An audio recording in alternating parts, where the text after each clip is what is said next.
میرے بچے بے نمازی ہیں، بگڑے ہوئے ہیں، ان کے لیے دعا بھی کیا کریں، 2 رکعت نماز پڑھ کے سورۃ الاخلاص جو ہے نا 100 دفعہ پڑھ کے دعا مانگا کریں کہ اللہ ان کو دین پر لے آئے، اور ان کو کوشش یہ کریں کہ دین والوں سے تعلق بن جائے، پھر اصلاح ہوگی۔ ایسی اصلاح نہیں ہوتی جب تک کہ کسی اللہ والے کی صحبت نہ ملے۔ تو ایک دفعہ حضرت تھانوی نے کہا کہ بھئی ذکر کا جو فائدہ ہے نا وہ کسی اللہ والے کی صحبت میں ہوتا ہے۔ ایک میرے جیسا کو مولوی بھی بیٹھا ہوگا نا، تو اس نے کہا حضرت ذکر کا اپنا ایک فائدہ ہے، پھر اللہ والے کی صحبت کی کیا ضرورت ہے؟ ذکر تو ذکر ہے نا، فاذکرونی اذکرکم،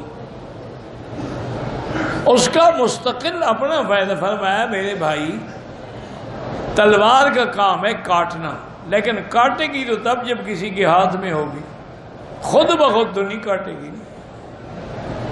تلوار رکھ دو کاٹ دے گی، جی نہیں ہونے کا، اسے کوئی پکڑنے والا بھی تو ہونا۔ اسی لیے ذکر کا اپنا فائدہ ہے، لیکن جب وہ کسی اللہ والے کی صحبت اور اس کی تعلیم کے ساتھ ہوتا ہے تو وہ بالکل پھر اکسیر بن جاتا ہے۔ میسج ٹی وی کے چینل کو سبسکرائب کیجیے اور امن کے پیغام کو پھیلانے میں ہماری مدد کیجیے۔